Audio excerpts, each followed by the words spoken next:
2024 ఎన్నికల్లో జగన్మోహన్ రెడ్డి ఓడిపోయిన దగ్గర నుంచి ఒక మాట చెప్తున్నాడు వాళ్ళ క్యాడర్ కంటే బహుశా వాళ్ళ క్యాడర్ జారిపోకుండా ఉండాలనో లేకపోతే ఆయన ఉద్దేశం ఏంటో మనకు తెలియదు కానీ నేను ఇక ప్రజల్లోకి వస్తానని ప్రతిసారి చెబుతానే ఉన్నాడు. కానీ 2 ఏళ్ళు దాదాపుగా గడిచిపోయింది కానీ ఇప్పటి వరకు ప్రజల్లోకి రాకపోవడమే కాకుండా ఇప్పుడప్పుడే నేను రాలేను అని కూడా జగన్మోహన్ రెడ్డి కుండ బద్దలు కొట్టినట్టుగా మన ఏలూరు వైసీపీ నేతలతో జరిగినటువంటి సమావేశంలో ఆయన చెప్పేశాడు. నేను ఒక ఏడాదిన్నర దాకా నాకు వచ్చే ఆలోచన లేదు, చివరి ఏడాదిన్నర మాత్రమే నేను ప్రజల్లో ఉంటా అని ఒక స్పష్టమైనటువంటి ఇండికేషన్ అనేది వైసీపీ క్యాడర్కి ఇచ్చారు. దాంతో ఇప్పుడు వైసీపీ క్యాడర్ అంతా బుర్రగోకుంటుంది. ఎందుకని వాస్తవానికి జగన్మోహన్ రెడ్డి 2026 జనవరి నుంచి పాదయాత్రలోకి వస్తాడని చెప్పి ఫస్ట్ ప్రచారం చేశారు. జనవరి నుంచి పాదయాత్రలోకి వస్తాడని ప్రచారం చేశారు. తర్వాత అది కొద్ది మరుగున పడింది. పాదయాత్ర కంటే ముందు జగన్మోహన్ రెడ్డి బస్సు యాత్ర ఉంటుంది, జనవరి 26 దాని డేటు ఫిక్స్ అయిపోండి అని చెప్పి వైసీపీ సోషల్ మీడియాలో ప్రచారం చేశారు.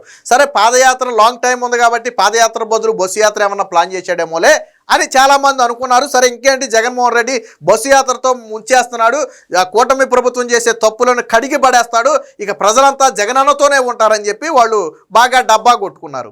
నిర్ణయం చేశాడు జగన్మోహన్ రెడ్డి, అవన్నీ కాదు కానీ నేను ఒక ఏడాదిన్నర తర్వాత తాతీగా వస్తాను, నాకు ఒక ఏడాదిన్నర పాటు నేను బెంగళూరు ప్యాలెస్లో నాకు చాలా ఇంపార్టెంట్ పనులు ఉన్నాయి, నాకు ప్రజల కంటే నాకు బెంగళూరు ప్యాలెస్లో ఉన్నటువంటి పనులే ఇంపార్టెంట్. ఎందుకంటే ఆయన ఉండేది అక్కడే బెంగళూరు యలహంక ప్యాలెస్లోనే ఉంటున్నాడు, తాడేపల్లి ప్యాలెస్లో ఏమి ఉంట్లా. వారానికి గదిలే, నెలకు 2 రోజులు 3 రోజులు ఏమైనా ఉంటున్నాడో లేదు. కాబట్టి నేను ఏడాదిన్నర తర్వాత వస్తానని చెప్పి కుండ బద్దలు కొట్టడంతో వీళ్ళు జుట్టు బీక్కుంటున్నారు. అరే నిన్నన్నాడు, రేపన్నాడు, ఎల్లుండన్నాడు, ఇప్పుడేమో ఏడాదిన్నర తర్వాత అంటున్నాడు. ఎందుకు అసలు జగన్మోహన్ రెడ్డి ప్రజల్లోకి రావటం లేదనే ఒక కన్ఫ్యూజన్ అనేది వైసీపీ కార్యకర్తల్లో నాయకుల్లో ఉన్నమాట వాస్తవం.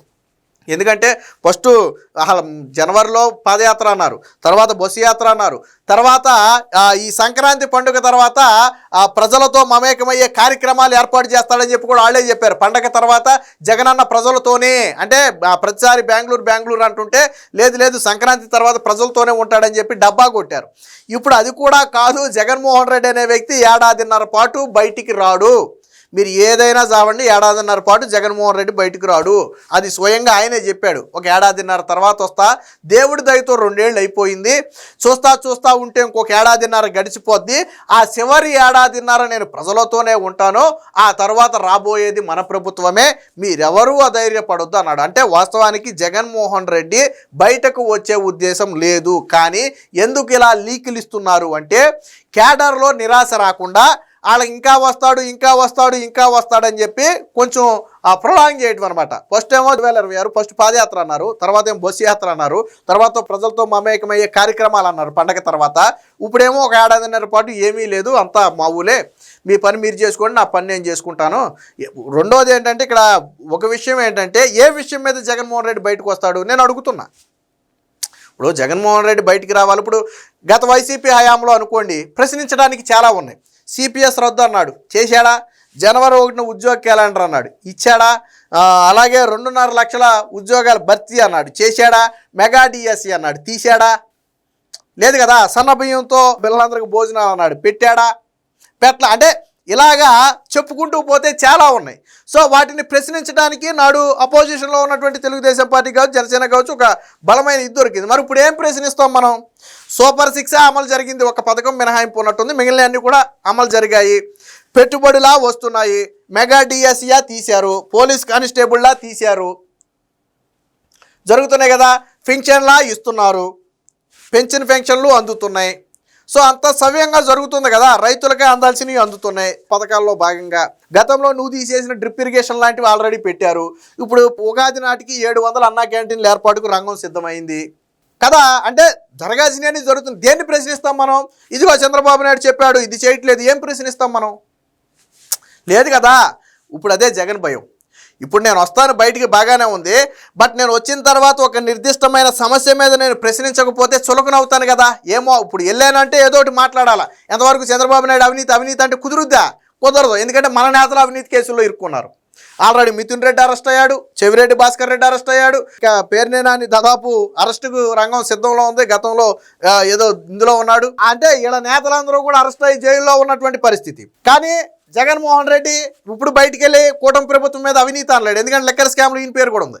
వైసీపీ హయాంలో జరిగిన లెక్కర్ స్కామ్లో జగన్మోహన్ రెడ్డి పేరు కూడా ఉంది. పైగా చంద్రబాబు నాయుడు మీద పెట్టిన అక్రమ కేసులు అని చెప్పి కోర్టులు కొట్టేసినాయి. సో జగన్మోహన్ రెడ్డికి ఏం పాలు పోట్ల, కాబట్టే జగన్మోహన్ రెడ్డి బయటికి రాలేకపోతున్నాడు. చాలామంది వైసీపీ కార్యకర్తలు అనుకుంటున్నారు జగన్మోహన్ రెడ్డి బయటకు వస్తే బ్రహ్మాండం బద్దలైపోద్దని. అంత సీనియం ఉండదు. నేను ఒకటి స్పష్టంగా చెప్తున్నా, 2019లో జగన్మోహన్ రెడ్డి ఒక్క అవకాశం అని చాలా బలంగా అడిగాడు, దాంతోపాటు పాదయాత్ర చేశాడు. సో ప్రజలు కూడా ఒక అవకాశం ఇద్దామనే ఆలోచనలో ఉన్నారు కాబట్టి ఆ రోజు జగన్మోహన్ రెడ్డి డ్రామాలు ఫలించినాయి. అంతేగాని ఇప్పుడు జగన్మోహన్ రెడ్డి 5 ఏళ్ల పాలన చూసిన తర్వాత ఇచ్చిన సీట్లు 11. మీరు అది గుర్తుపెట్టుకోవాలా. జగన్మోహన్ రెడ్డి అంటే ఏంటో తెలియకముందు, ఆయన పాలన అంటే ఏంటో తెలియకముందు ఆయన నమ్మారు, వాస్తవం.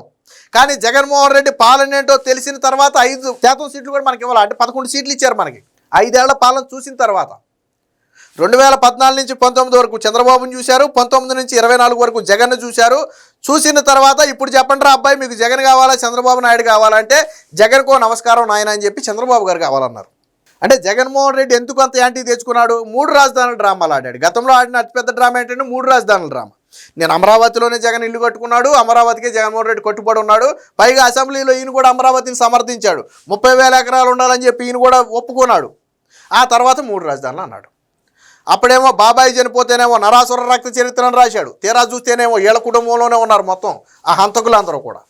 తర్వాత ఏమో పింక్ డైమండ్ అని చెప్పి హిందువుల మనోభావాలతో దెబ్బతీసే ప్రయత్నం చేశాడు కొంతమంది టీటీడీ ఉద్యోగులను అడ్డం పెట్టుకుని. కానీ తీరా జగన్మోహన్ రెడ్డి అధికారంలోకి వచ్చిన తర్వాత అదే జగన్మోహన్ రెడ్డి హయాంలో కోర్టుకి అసలు పింక్ డైమండ్ అనేదే టీటీడీలో లేదని చెప్పి వీళ్ళే సమాధానం చెప్పారు. కమ్మ డిఎస్పీలు అని చెప్పి అబద్ధం ఆడాడు. 38 మందికి చంద్రబాబు నాయుడు కమ్మ డిఎస్పీలకు ప్రమోషన్లు ఇచ్చాడు అన్నారు. ఒరే బాబు, వాళ్ళందరూ కమ్మోడు కాదు నాయన, అందులో 6-7 ఉన్నారు, దానికంటే రెడ్డిలే 10 మంది దాకా ఉన్నారని చెప్పేలోపు అబద్ధం మొత్తం తిరిగి వచ్చేసింది. అదే జగన్మోహన్ రెడ్డి సీఎం అయ్యాక అసెంబ్లీలో అడిగిన ప్రశ్నకు 38 మంది కమ్మ డిఎస్పీలు కాదు అందరూ ఉన్నారు అని చెప్పి వాళ్ళే సమాధానం చెప్పారు. మరి అప్పుడు ప్రచారం చేసింది కూడా వాళ్ళే. డేటా చోరీ జరిగింది, చంద్రబాబు నాయుడు డేటా మొత్తాన్ని చోరీ చేశాడు, ఆధార్ ద్వారా మొత్తం చోరీ జరిగిపోయింది అన్నారు. తర్వాత జగన్ సీఎం అయ్యాక అదే కేంద్రం ఏం చెప్పింది? ఆధార్ డేటా చోరీ అనేది జరగలేదు, దానికి ఎటువంటి ఆధారాలు లేవని చెప్పింది. అరే 1 కాదు 2 కాదు, కోడికత్తి డ్రామా మనకు తెలుసు కదా. ఆడేమో నేను జగన్మోహన్ రెడ్డి అభిమానంతోనే పొడిచాను, ఆయన పాపులర్ చేయాలనే ఉద్దేశంతో పొడిచానని ఆడు చెప్తే, లేదు చంద్రబాబు నాయుడు కుట్ర, ఇది నన్ను అంతమొందించడానికి చంద్రబాబు నాయుడు కుట్ర అని చెప్పి దాన్ని ప్రచారం చేసుకున్నారు. సరే ఓకే, అప్పుడేదో ఓకే చంద్రబాబు నాయుడు ఏమైనా కుట్ర పన్నాడా ఏంటని చాలామందికి అనుమానం వచ్చింది. తీరా కట్ చేస్తే నువ్వు సీఎం అయిన తర్వాత 5 ఏళ్ల పాటు ఒక్కసారి కూడా ఆ కేసు విచారణలో కోర్టుకు హాజరవ్వాలా. ఒక బాధితుడిగా నువ్వు ఎందుకు కోర్టుకు హాజరవ్వాలా ఆ కేసులో? అంటే ఇలా చెప్పుకుంటూ పోతే ఒకటి కాదు. ముఖ్యంగా బాబాయ్ కేసు ఎంత దారుణం ఇది. ఆ సునీత చెప్తుంటే మనకి అంతా ఆశ్చర్యపోయి ఉంటారు. వివేకం సినిమా చూస్తుంటారు, మీకు కళగట్టినట్టు ఉంటుంది సినిమాలో. అసలు ఎంత విపరీతమైన నటన. చివరికి సునీత ఇంటికెళ్ళి కూర్చుని ఏంటి ఈ కేసుని ఏం చేద్దామంటే అప్పుడు అవినాష్ రెడ్డి జోలికి రావద్దు, అవినాష్ రెడ్డికి ఏముంది ఆల్రెడీ 4 కేసులు ఉన్నాయి, అయితే ఇంకో కేసు అవుద్ది, బీజేపీలోకి వెళ్ళిపోతాడని చెప్పి జగన్మోహన్ రెడ్డి కాపాడే ప్రయత్నం చేస్తూ అప్పుడు మబ్బులిడిపోయినాయి వాళ్ళందరికీ. ఓహో అసలు ఆ కథ అక్కడ జరిగిందా అని. సో ఇలా 1 కాదు 2 కాదు, జగన్మోహన్ రెడ్డికి పులివెందుల్లో మెజార్టీ తగ్గిందా పెరిగిందా 2024 ఎన్నికల్లో నేను అడుగుతున్నా. మీరు అనుకోవచ్చు సరే చంద్రబాబు నాయుడు ఈ చేశాడు అవి చేశాడు అబద్ధాలు చెప్పాడు అన్నీ మీరు లచ్చ చెప్పవచ్చు, పక్కన పెడదాం. నేను అన్నీ పక్కన పెట్టి జగన్మోహన్ రెడ్డి 5 ఏళ్ల పాలన తరువాత పులివెందులలో జగన్మోహన్ రెడ్డికి మెజారిటీ 2019 కంటే 24లో పెరిగిందా తగ్గిందా? దాదాపుగా 25,000 మెజారిటీ అంటూ తగ్గింది. ఎందుకు తగ్గింది? జగన్మోహన్ రెడ్డి 5 ఏళ్ళు సీఎంగా ఉన్న తర్వాత సొంత పులివెందుల్లో ఎందుకు మెజార్టీ తగ్గింది? దానికి సమాధానం చెప్పండి. మిగతా అన్ని పక్కన పెడదాం, దానికి సమాధానం చెప్పండి.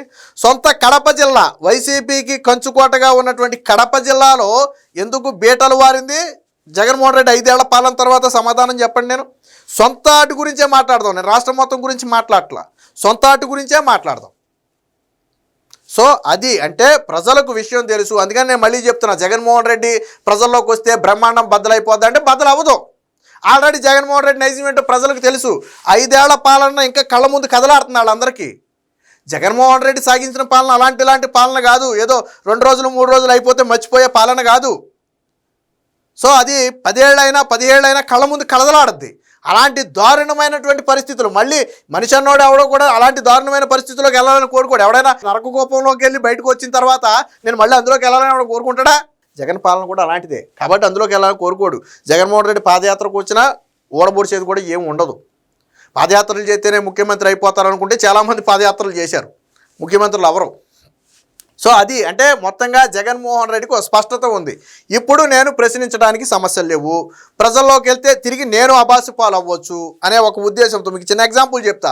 ఇలా వైసీపీ నేతలు ఇంటింటికి ఏదో కరపత్రాలు పట్టుకుని తిరిగారు ఒక 3 నెలల క్రితం 6 నెలల క్రితమో. తిరిగి నీకు ఈ పథకం వచ్చిందా? వచ్చింది సార్. నీకు ఈ పథకం వచ్చిందా? వచ్చింది సార్ అంటే వీళ్ళకి సౌండ్ లేదు.